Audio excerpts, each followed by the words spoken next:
بسم اللہ الرحمن الرحیم نحمده ونصلی علی رسوله الکریم اما بعد اعوذ باللہ من الشیطان الرجیم بسم اللہ الرحمن الرحیم تلک الایام نداولها بین الناس صدق اللہ العظیم۔ میرے دوستو، مجھے دلی طور پر اس جلسے میں شریک ہو کر زیادہ خوشی ہو رہی ہے۔ ہمارے بھائیوں کے ساتھ، ہماری ان بہنوں کے ساتھ، ہمارے ان بچوں کے ساتھ، علاقے کے علماء کے ساتھ اللہ تعالیٰ اس حاضری کو قبول فرمائے۔ ہم حالات کے بندے نہیں ہیں، ہم حالات کے غلام نہیں ہیں، ہم احکامات کے پابند ہیں۔ حالات بدلتے رہیں گے، احکامات نہیں بدلیں گے۔ جہالت بدلتی رہتی ہے، شریعت نہیں بدلتی ہے۔ حکومتیں بدلتی ہیں، شریعت نہیں بدلتی ہے۔ حالات رہنے والے نہیں ہیں، رات ہمیشہ نہیں رہتی ہے، دن ہمیشہ نہیں رہتا ہے، نہ دولت ہمیشہ رہتی ہے، نہ غربت ہمیشہ رہتی ہے۔ ایک بادشاہ نے اعلان کر دیا کہ مجھے اپنے محل پر ایسا جملہ لکھنا ہے کہ جو جملہ ہر زمانے میں چل سکتا ہو۔ بادشاہ بہت اچھا ہے، یہ تو ہر زمانے میں نہیں چل سکتا۔ بادشاہ کی حکومت بہت اچھی ہے، پہلے نہیں تھی، آئندہ نہیں رہے گی۔ تو ایک سمجھدار وزیر نے کہا، جملہ لکھو دیوار پر، یہ بھی گزر جائے گا، یہ بھی گزر جائے گا، یہ بھی گزر جائے گا۔ بیماری بھی گزر جاتی ہے، صحت بھی گزر جاتی ہے، مسئلہ اصل آخرت کا ہے۔ وَإِنَّ الدَّارَ الْآخِرَةَ لَهِيَ الْحَيَوَانُ، ہمیشہ رہنے والی چیز آخرت ہے۔ یہاں کی جوانی بڑھاپے میں بدل کر رہے گی، یہاں کی صحت بیماری میں بدل کر رہے گی، یہاں کی زندگی موت سے بدل کر رہے گی۔ یہاں جہاں شادی ہوتی ہے وہاں جنازے بھی اٹھیں گے۔ ہر غریب، ہر مالدار، ہر شہری، ہر دیہاتی، چاہے امریکہ کا رہنے والا ہو چاہے ہندوستان کا، تو پہلی بات یہی ہے کہ ہمیں حالات کا بندہ نہیں بننا ہے، احکامات کا پابند بننا ہے۔ دوسری بات، حالات بدلیں گے احکامات پر عمل کرنے سے، اعمال پر عمل کرنے سے، اللہ کو راضی کرنے سے۔ حالات کے بنانے والے بھی اللہ ہیں، بگاڑنے والے بھی اللہ ہی ہیں۔ ایسا نہیں ہے کہ حکومتوں نے بگاڑا، بنائیں گے اللہ۔ دلوں میں محبت ڈالنے والے اللہ ہیں۔ ترکی میں ہم نے دیکھا، شام کے علاقے کے لوگ، سیریا کے لوگ وہاں منتقل ہوئے، اللہ نے محبت ڈال دی، لوگوں نے بغیر کرائے کے اپنے مکانوں میں رکھا، کم کرائے پر لوگوں نے اپنے مکان میں رکھا، لیکن عادتیں بگڑ گئیں، بدتمیزیاں بڑھ گئیں، تو پھر لوگوں نے مطالبہ کیا، نکالو ان کو یہاں سے۔ پھول بن کر رہیں گے، دنیا کے ہر کونے میں ہمارا استقبال ہوگا۔ کانٹا بن کر رہیں گے، اولاد اور خاندان بھی برداشت نہیں کرے گا۔ خواجہ اجمیر اس ملک کے نہیں تھے، سید علی ہمدانی کشمیر میں اس ملک کے نہیں تھے، گلبرگہ میں گیسو دراز رحمت اللہ علیہ گلبرگہ کے نہیں تھے، یہاں پر یوسفین درگاہ وہ یہاں کے نہیں تھے. دیکھ لو خلدآباد کے علاقے میں، شیراز ایران، کوہیر میں معز الدین ترکی کے رہنے والے. لیکن لوگوں نے اپنا دل، اپنا جذبہ، اپنا مذہب بدل دیا ان آنے والوں کے اخلاق کو دیکھ کر. صحابہ کرام دنیا میں گئے، درندوں نے جنگل خالی کر دیا.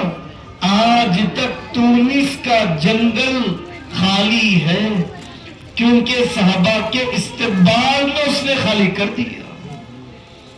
تو دوسری بات میرے عزیزوں، میری دینی ماں اور بہنوں، حالات آتے ہیں تربیت کے لیے اور حالات بدلتے ہیں اللہ کے احکامات پر چلنے سے.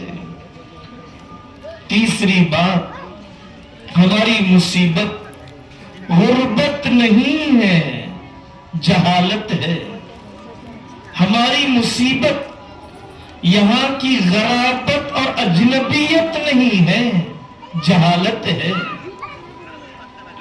ہم برما کے ہیں، ہم اس ملک کے نہیں، ہمارے رشتہ دار نہیں، ہمارا خاندان نہیں. ہماری مصیبت یہ نہیں ہے، نہیں ہے، نہیں ہے. ہماری جہالت یہ مصیبت ہے، ہماری معصیت یہ مصیبت ہے.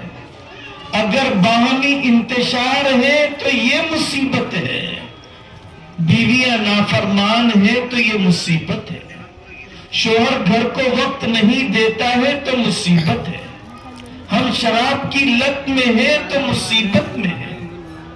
یاد رکھو، تاتاریوں سے بڑا ظلم نہیں ہوا تاریخ میں آج تک. تاتاریوں نے مسلمان عورتوں کو گھروں میں نوکرانی بنا دی اور یہ مسلمان عورتیں دبی کچلی، مظلوم، اجنبی اور پردیس میں برتن دھو رہی ہے تاتاریوں کے گھر میں. بڑی ذلت کے ساتھ رہ رہی تھی یہ عورتیں تاتاریوں کے خاندان میں. لیکن تاتاریوں کے اسلام قبول کرنے کی ایک وجہ تاریخ میں لکھی ہے. ان بہنوں کا کھانا کھاتے وقت بسم اللہ کہنا، ان بہنوں کا پردے میں رہنا، ان بہنوں کا سوتے وقت کی دعا پڑھنا. تاتاریوں نے کہا یہ بتلاؤ تم کیا پڑھتی ہو؟ یہ تو ان عورتوں نے بتایا ایک اللہ ہے اور کوئی نہیں، توحید کا عقیدہ، حیا کی بلندی، اسلام کی خوشبو. اللہ تعالیٰ نے ان ظالموں کو مسلمان بنا دیا، ان تاتاریوں کو اسلام کا داعی بنا دیا. گھر میں کام کرنے والی مظلوم عورتوں کے ذریعے سے. میرے بھائیوں، ہم پر کیا حالات ہیں؟ کیا وہ جو غزہ پر ہیں 70 سال سے جنازے اٹھاتے ہوئے ان کے کندھے نہیں تھکے؟ کیا ہمارے پاس پڑھنے کے لیے قرآن نہیں؟ قید خانے سے نکلنے والا قیدی کہتا ہے کہ ایک قرآن میں ہم 21 آدمی تلاوت کیا کرتے تھے. حافظ بن گئے جیل خانے میں ایک قرآن پڑھ کے 21 آدمی. کیا ہمارے پاس پڑھنے کے لیے قرآن نہیں؟ زلزلہ آیا، ملبے کے اندر دھس گئی بیٹیاں ترکی میں، نکالنے والے نکالنے لگے تو ماؤں نے کہا پہلے کپڑا دو پھر اس ملبے سے نکالو، میرے جسم پر اجنبی مرد کی نگاہ نہ پڑے، میرا جسم بے لباس کسی کو نظر نہ آئے. کیا ہم ملبے میں ہیں؟ کیا ہم زلزلوں سے گزر رہے ہیں؟ نہیں. علامہ اقبال رحمۃ اللہ علیہ لندن میں پارک میں گھوم رہے تھے، عصر کے بعد دیکھا بچے کو پڑھتے ہوئے. علامہ اقبال رحمۃ اللہ علیہ نے پوچھا عصر کے بعد تو کھیلا جاتا ہے، بیٹے تم پڑھ رہے ہو؟ اس نے کہا میں ایک ایسی قوم سے تعلق رکھتا ہوں جو بہت تھوڑی ہے، نہیں پڑھوں گا تو ہمارا نشان مٹ جائے گا۔ علامہ اقبال نے پوچھا تمہارا کس قوم سے تعلق ہے؟ تو اس بچے نے کہا میرا تعلق یہودی قوم سے ہے۔ اے پی جے عبد الکلام مرحوم کہا کرتے تھے خواب وہ نہیں ہے جو سوتے ہوئے دیکھا جائے، خواب وہ ہے جو انسان کو سونے نہ دے۔ خواب دیکھا اپنے بچے کو عالم بنانے کا، خواب دیکھا اپنے بچے کو داعی بنانے کا، خواب دیکھا اپنے بچے کو ولی صفت بنانے کا، خواب دیکھا اپنی گود میں پرورش پانے والی اولاد کو سر اٹھا کر جینے کا، باغیرت بنانے کا۔ وہ خواب ہمیں سونے نہ دیں، نیند نہ آئے تو وہ حقیقت میں ایسا خواب ہے جو شرمندہ تعبیر ہو کر رہے گا، حقیقت بن کر رہے گا۔ سوتے ہوئے تو خواب آدمی بہت سے دیکھتا ہے۔ میرے دوستو یاد رکھو باغیچہ بنانے کے لیے محنت ہے، جنگل بنانے کے لیے کوئی محنت نہیں، محفوظ ماحول بنانے کے لیے محنت ہے، سانپ بچھو پیدا کرنے کے لیے کوئی محنت نہیں، حیا، تقوی، غیرت، جڑے ہوئے خاندان، پردہ زندہ کرنے کے لیے محنت ہے۔ قاتل، جواری، شرابی، طلاق، خلا، شیطان کی محنت کافی ہے معاشرے کو تباہ کرنے کے لیے۔ محنت چل رہی ہے دجال کی، محنت چل رہی ہے شیطان کی، غالب آ جائے گی اگر ہم نے محنت نہیں کی۔ حضرت علی میاں ندوی رحمۃ اللہ علیہ فرمایا کرتے تھے، مولانا منظور نعمانی فرماتے تھے مسلمانوں عید کے کپڑے بچوں کو نہ ملے غم نہیں، اور عید کے مرغن غذائیں چٹخارے نہ ملے غم نہیں، لیکن بچوں کو مکتب کی تعلیم ملنا چاہیے۔ ایک وقت کا کھاؤ لیکن تعلیم پر خرچ کرو۔ پلنے کو تو جانور بھی پلتے ہیں، پال لیا ہم نے اپنی اولاد کو، تربیت نہیں کی۔ جیسے ایک مالی